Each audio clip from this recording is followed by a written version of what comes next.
please give a huge round of applause to Brenda for that great introduction.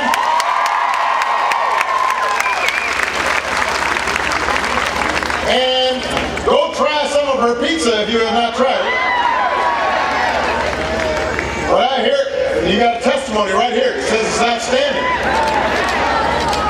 I want to thank her so much for doing this. A couple other people. Your outstanding former Governor Ted Strickland is here. Give Ted a big round of applause. And although he couldn't be here because he's got votes, I just want to tell you that you could not have a stronger advocate than your hometown boy, the United States Senator from Ohio, Sherrod Brown.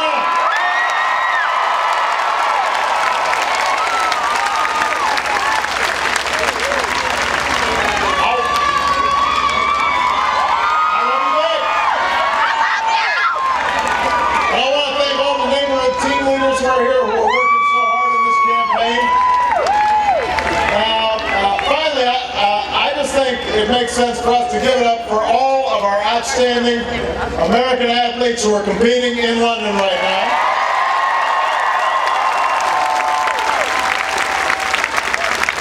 I want to congratulate Michael Phelps, most medals you've ever seen. And then I had a chance on the way over here to call up the women's gymnastic team.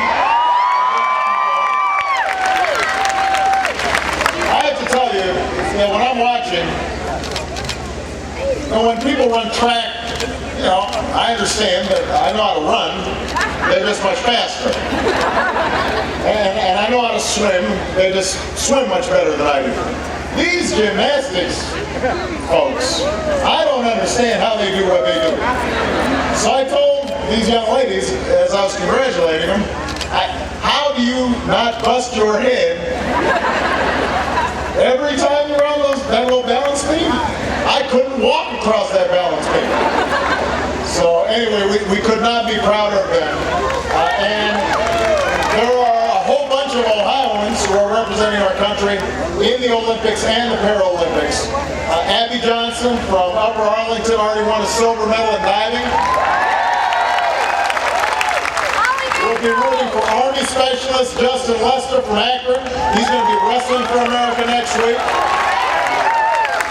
So, the wonderful thing about the Olympics is it reminds us that for all our differences, when it comes down to our country, we're Americans first. And we could not be prouder of them and everything they're doing on our behalf. Now, unless you've been hiding from your television, you may be aware there's a pretty intense campaign going on right now. And the reason that this is an intense campaign is because the choice that we faced in November could not be bigger. I mean, this is a stark choice.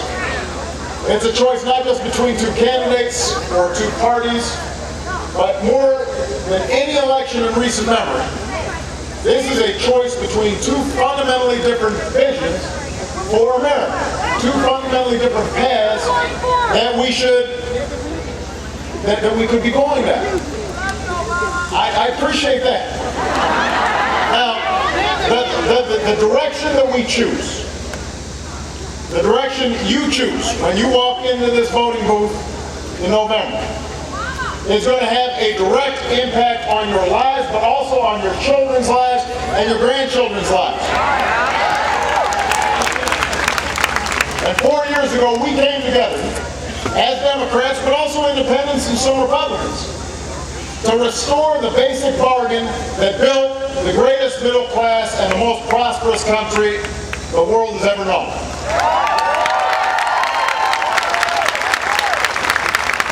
And it's a bargain that I've lived in my life and so many of you have experienced.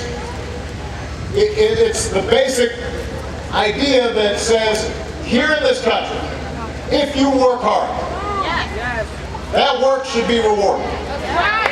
If you act responsibly, you should be able to get ahead. It's a deal that says, if we put in enough effort, we should be able to find a job that pays the bills. We should be able to afford a home that we call our own. health care that we can count on if we get sick. We should be able to retire with dignity and respect. And most of all, we should be able to give our children the kind of education that allows them to dream even bigger and do even better than we ever imagined.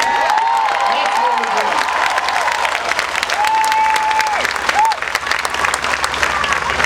It's a simple American promise. It's at the core of the American dream. And we knew that restoring it wouldn't be easy. We knew it would take more than 1 year or one term or even one president. And that was before the middle class was hammered by the worst economic crisis of our lifetimes. A crisis that robbed too many of our friends and our neighbors of their homes, their jobs, their savings, and pushed the American dream even further out of reach for too many people. But you know what? There's one thing that crisis did not change. It did not change who we are. It did not change the American character. It did not change what made us great. It hasn't changed why we came together to do what we did in 2008. It's just made our mission more urgent.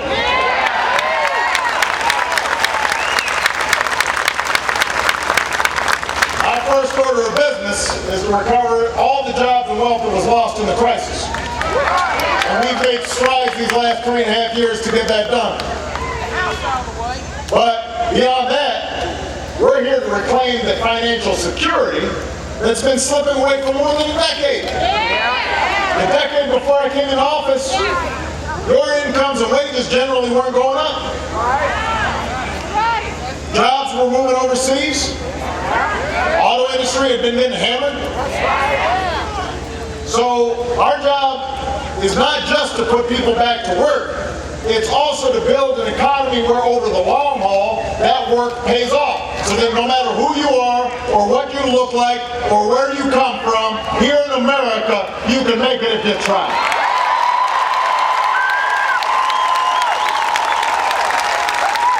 That's what this campaign's about, Ohio. And that's why I'm running for a second term as President of the United States.